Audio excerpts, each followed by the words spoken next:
Quiero partir haciéndoles una pregunta, ¿no? Da la sensación que sin la AFI, sin esta asociación de fotógrafos independientes, tal vez el mundo nunca se hubiese enterado de las violaciones a los derechos humanos, de los atropellos, de la represión vivida en las calles en la década de los 80. ¿Lo sientes de esa forma, Sebastián? Bueno, yo conocí a estos fotógrafos y a estas fotos antes de ser publicadas.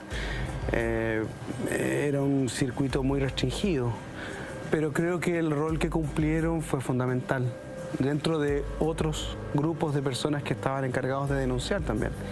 Pero creo que ver una imagen era en esa época un certificado de verdad, ¿no? Y eso de alguna manera en una época en que no habían plataformas digitales ni redes sociales.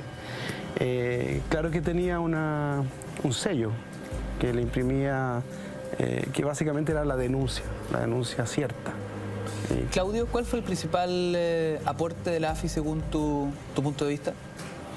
Bueno, a ver, cuando fue creada la AFI, el 81 creo, yo llegué el 83 de vuelta,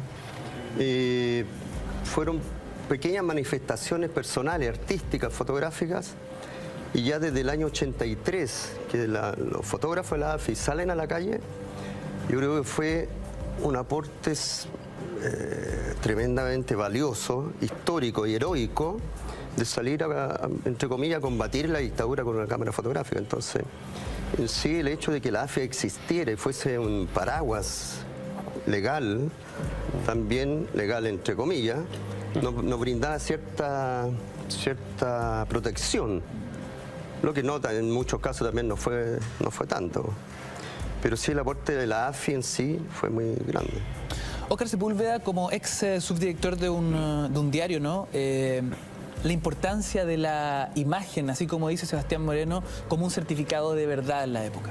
Sí, fíjate que a mí me parece que lo más importante de la fotografía de esos años es que lograba traspasar las barreras de las prohibiciones.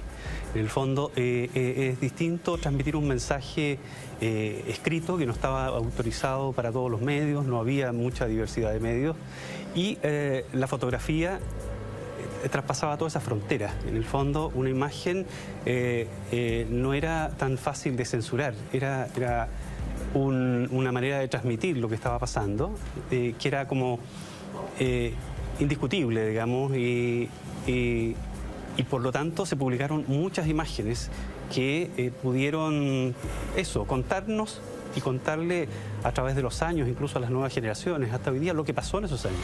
Sin esa imagen no existiría ese registro histórico. Entonces, creo yo que tenía ese valor.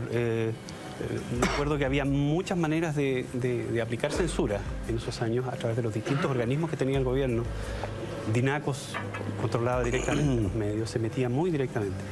Pero la fotografía era como irrebatible. Ahí estaba, digamos, no había muchos argumentos para dejarla fuera, salvo casos muy contados. Gonzalo Peralta, misma pregunta para ti.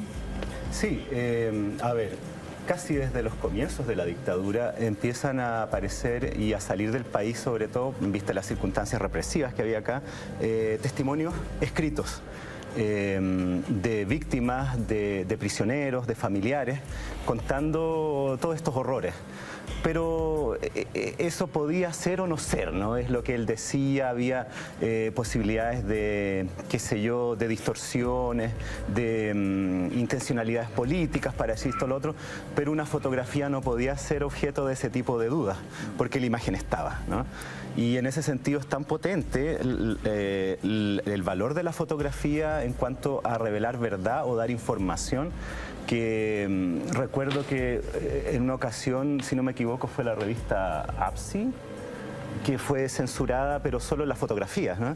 Y salió un número con los textos, pero con las fotos, y la revista decidió que si salía bajo esas circunstancias, se iba a publicar con los espacios donde iban las fotografías, pero en negro, sin la imagen.